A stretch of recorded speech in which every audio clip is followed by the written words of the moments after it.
이 시간 우리에게 주시는 하나님의 말씀은 창세기 30장 25절부터 43절 말씀입니다. 한 절씩 교독하겠습니다. 라헬이 요셉을 낳았을 때에 야곱이 라반에게 이르되 나를 보내어 내 고향 나의 땅으로 가게 하시되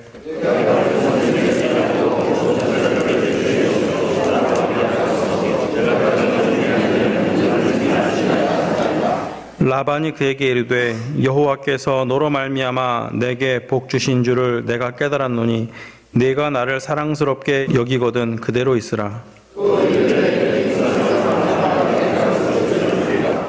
야곱이 그에게 이르되 내가 어떻게 외삼촌을 섬겼는지 어떻게 외삼촌의 가축을 쳤는지 외삼촌이 아시나이다.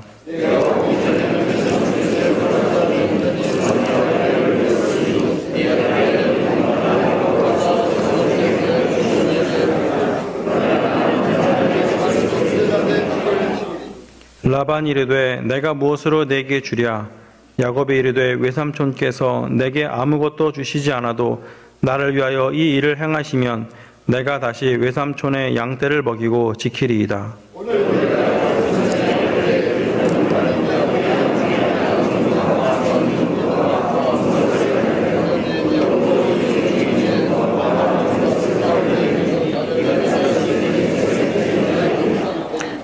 후일에 외삼촌께서 오셔서 내 품삯을 조사하실 때에 나의 의가 내 대답이 되리이다.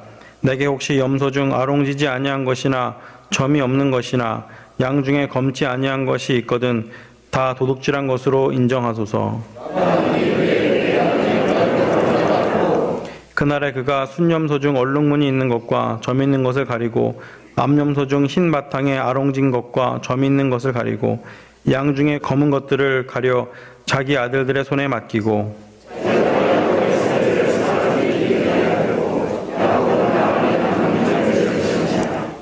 야곱이 버드나무와 살구나무와 신풍나무의 푸른 가지를 가져다가 그것들의 껍질을 벗겨 흰 무늬를 내고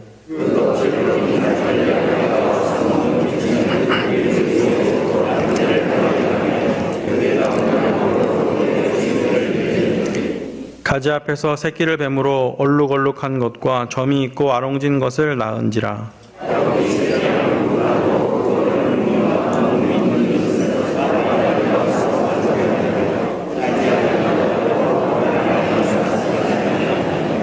튼튼한 양이 새끼 뵐 때에는 야곱이 개천에다가 양떼의 눈앞에 그 가지를 두어 양이 그 가지 곁에서 새끼를 베게 하고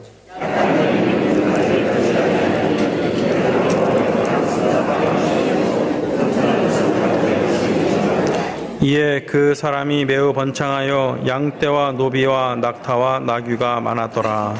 아멘. 야곱에게 14년의 약속한 노동시간이 이제 다 끝났습니다.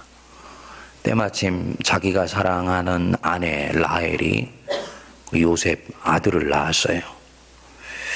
아들이 태어난 것을 이제 보고는 외삼촌 라반에게 고향으로 돌아가겠다고 통보를 했습니다. 외삼촌이 붙잡지요. 가지 말고 조카 나를 좀 더 도와주시게. 야곱이 대답을 미리 준비하고 있었는지 바로 제안을 했습니다. 제가 치고 있는 외삼촌의 양들 중에는 또 염소들 중에는 검은 것, 흰 것, 아롱진 것, 또 점문이 있는 것들이 있는데 아롱진 것과 점문이 있는 것들은 저에게 주시고 앞으로도 점 있고 아롱진 것들이 태어나면 저에게 주십시오. 흰 양과 검은 양이 태어나면 전부 외삼촌 것으로 그렇게 하십시오. 이렇게 제안을 했습니다. 당연히 아롱진 것과 점 있는 것들은 10마리 태어나면 한두 마리 정도 될까 말까 하는 거지요. 그게 좋다. 그렇게 하자. 그래서 계약관계가 체결이 되게 되었습니다.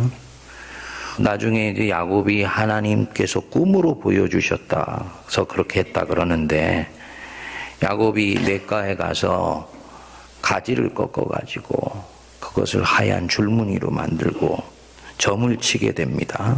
그래서 튼튼한 양과 염소가 지나가는 쪽에는 가지를 걸어놓고 그 가지 앞에서 새끼를 베게 했어요. 그러니까 신기하게도 점 있는 것과 아롱진 새끼들이 나오게 된 것입니다. 점점 야곱의 양과 염소 중에 숫자가 많아지게 되어서 43절에 보면 이에 그 사람이 매우 번창하여 양떼와 노비와 낙타와 나귀가 많았더라. 그렇게 말씀을 합니다. 여러분들의 시선은 유전학적으로 과연 양들이나 염소가 그렇게 해서 태어날까? 여기 가면 안 되지요. 성경책은 과학책이 아니라고 말씀드렸지 않습니까? 성경책은 과학책이 아니고 무슨 책이다? 구원의 책이에요. 구원의 책.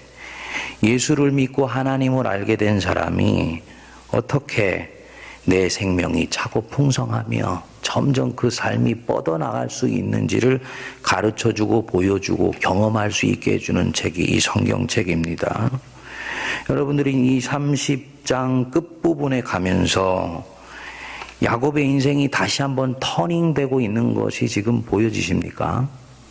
야곱이 아버지 이삭과 자기를 사랑하는 리브가의 품을 떠나서 밧단 아람으로 왔을 때 그 인생이 터닝되어 버렸지 않습니까?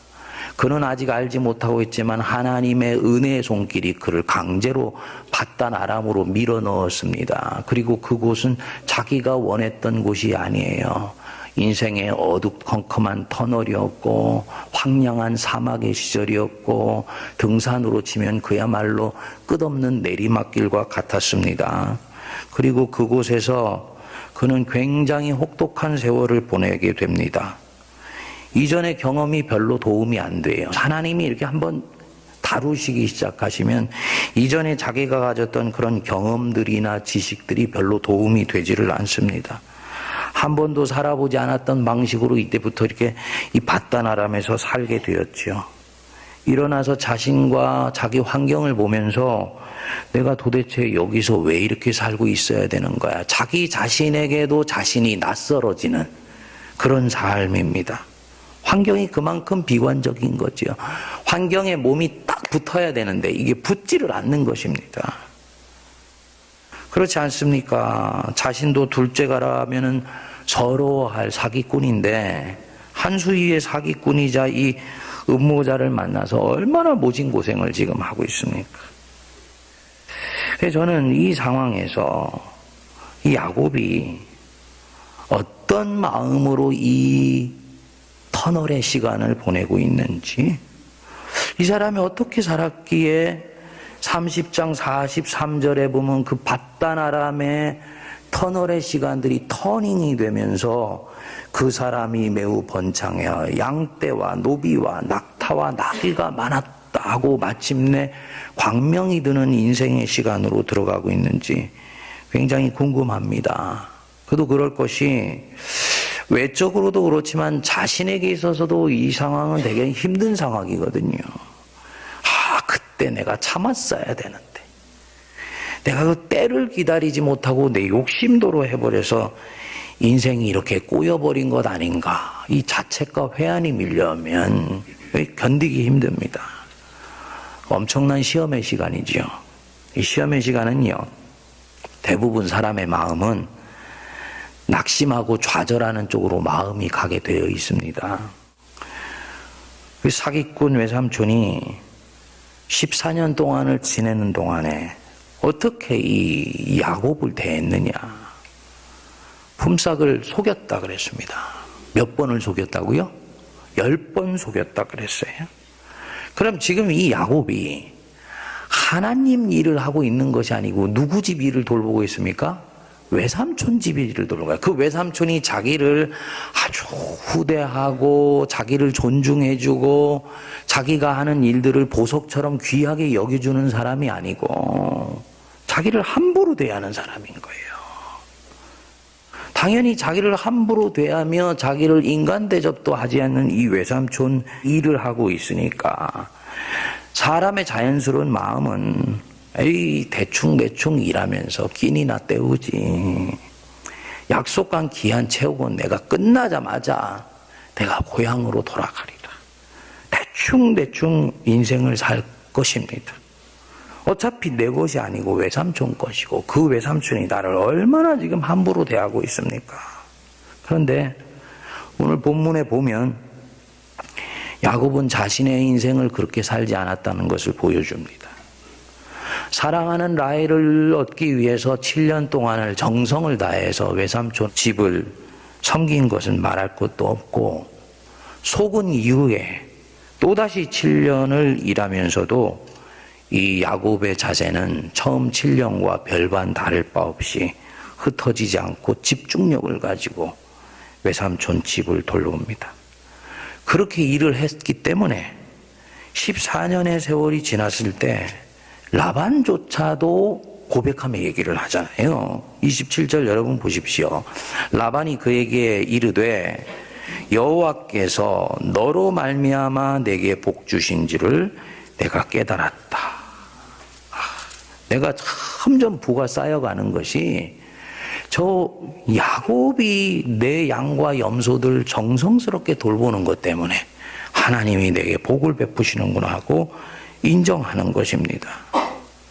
그리고 야곱 자신도 진심을 다해 스스로에게도 부끄러움이 없이 외삼촌의 재산을 돌보았다는 것을 고백합니다. 29절에 보십시오. 야곱이 그에게 이르되 내가 어떻게 외삼촌을 섬겼는지 어떻게 외삼촌의 가축을 쳤는지 외삼촌이 아시나이다.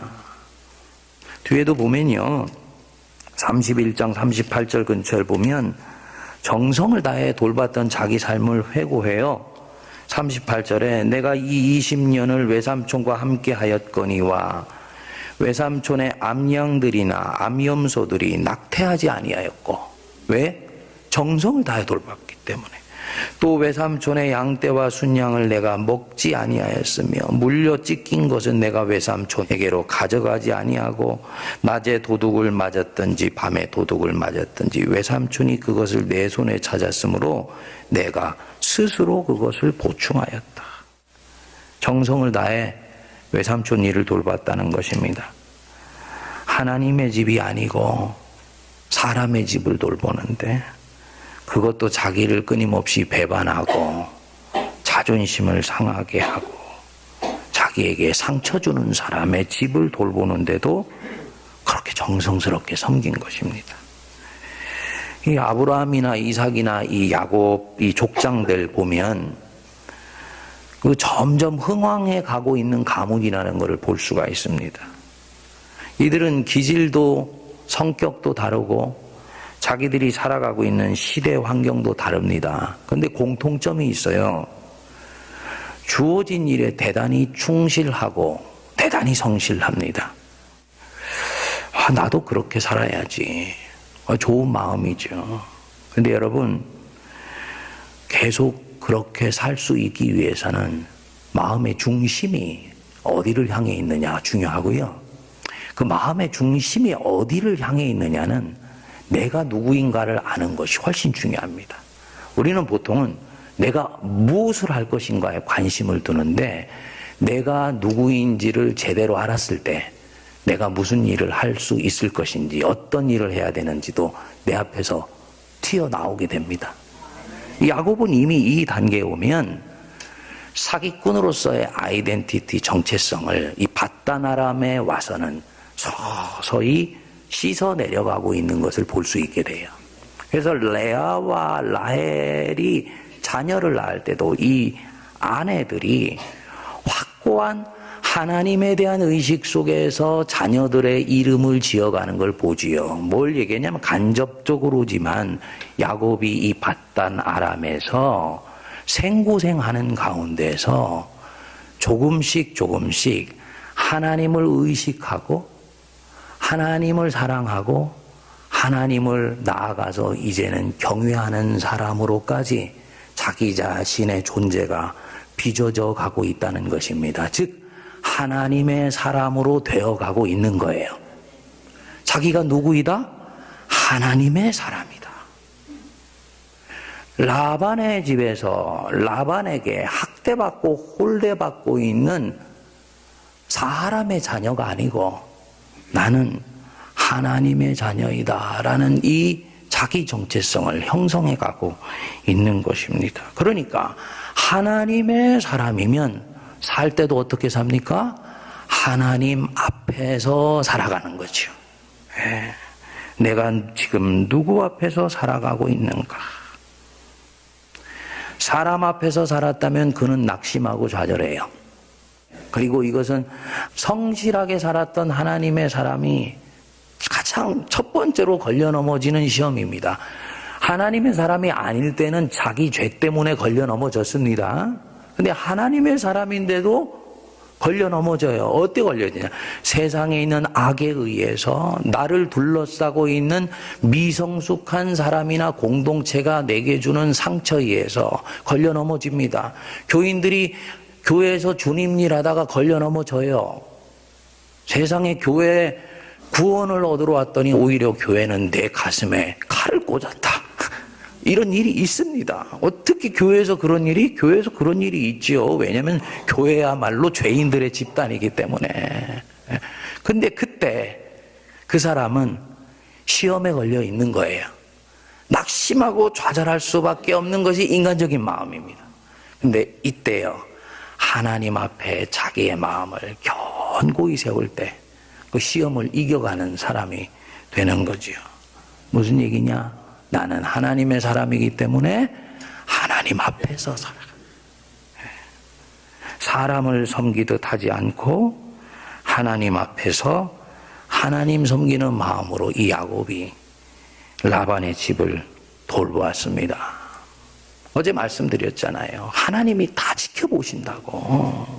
다 지켜보세요. 제가 이때까지 목회를 해오면서 교육전도사 때, 전임전도사 때, 부목사 때, 담임목사 때, 미국 유학 가서 사람들이 보던 안 보던 어떻게 행한 것 하나님이 다 지켜보시는 거예요. 그래서 저는 우리 목회자들한테, 우리 후배 부목사님들이나 교역자들한테 반복해서 얘기를 합니다. 사람 앞에 살지 말고 하나님 앞에 살아라. 다 지켜보신다. 예?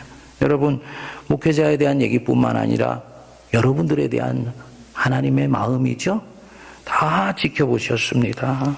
그래서 자기의 잘못 때문에 여기에 왔건 아니면 하나님이 이제 본격적으로 다루셔서 이스라엘로 빚으시려고 밧다람으로 은총의 손길이 내모신 것이건 표면적으로는 어두운 황량의 시기였고 암흑기요 터널이었는데 거기에서 작은 일에도 정성을 다해서 하나님 앞에서 살아가고 있는 모습을 보시고 마침내 31장 끝부분에 가면은 그에게 은혜를 베푸셔서 창대하고 창성하게 해주시고 복을 내려주신 것입니다.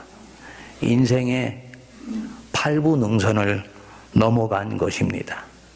근데 많은 사람들이요, 이 능선을 넘어가지를 못합니다. 이걸 그 영성에서는 아케이디아라고 얘기를 하는데요. 낙심과 좌절의 시간이 주님 일 하는 것 때문에 찾아간, 십자가의 고난의 길에 접어든 거예요. 많은 사람들이 이것을 넘어가지 못하고 이전으로 돌아가 버린다든지 지극히 평범하고 비루한 삶을 선택한다든지 내가 이렇게까지 했는데도 삶이 풀리지 않고 오히려 내게 마음에 칼이 꽂히는 것은 이것은 공평한 것이 아니야. 그리고 자기 연민에 빠져가지고 그냥 그 신앙이 밑으로 깔아앉아 버리게 이제 돼서 지극히 평범하고 이제 그때부터는 신앙이 내리막길을 걷게 되는 안타까운 경우들이 있습니다. 여러분, 팔부능선 잘 넘어가십시다. 예. 골로새서 3장 22절에서 말씀을 합니다. 거기 보시면 종들아 모든 일에 육신의 상전들에게 순종하되 사람을 기쁘는 자와 같이 눈가림만 하지 말고 오직 주를 두려워하여 성실한 마음으로 하라. 거기 그랬지 않습니까? 사람을 기쁘게 하는 자와 같이 눈 가리지 말아라. 왜? 하나님은 마음을 감찰하시기 때문에 하나님이 다 지켜보시고 계시다는 거예요. 오직 주를 두려워하여 성실한 마음으로 하라. 무슨 일을 하든지 같이 읽습니다. 마음을 다하여 죽게 하듯 하고 사람에게 하듯 하지 말아라. 34절 이는 기업의 상을 주께 받을 줄 아나니 너희는 주 그리스도를 섬기느니라. 종들에게 당시에 로마 사회에 있는 노예들에게 하는 말씀입니다. 너희들은 그리스도를 섬기고 있는 사람들이지 육신의 상전을 섬기고 있는 사람들이 아니다.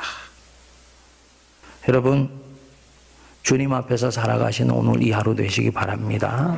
여러분들의 인생이 팔부능선 그 고비에 서 있다 하셨을 때 여러분들의 마음의 방향이 낙심하고 좌절하는 쪽으로 대충 게으르게 사람에게 보이는 것으로 하지 아니하고 주 앞에 견고히 서서 야곱이 외삼촌 집에 양들을 섬겼던 그 마음으로 신실하게 주를 섬기는 이 하루 되시길 바랍니다. 기도하겠습니다. 우리 주 예수 그리스도의 크신 은혜와 하나님 아버지의 만극하신 사랑하심과 성령님의 위로교통 감동 감화 역사하심이 우리 인생의 한 걸음 한 걸음 삶의 어두운 시간들 복판에서도 사람에게 대하듯 하지 않고 주께 대하듯 사람을 대하며 사람들 앞에서 일하는 자들이 아니라 하나님 앞에서 꼬람대우의 정신으로 정성을 다해 하나님을 섬기며 내 인생을 소중히 갖고 가려는 모든 주의 백성들 머리 위에 피로 값주고 사신 이 교회 위에 이제로부터 영원토록 함께하옵시기를 간절히 축원하옵나이다. 아멘.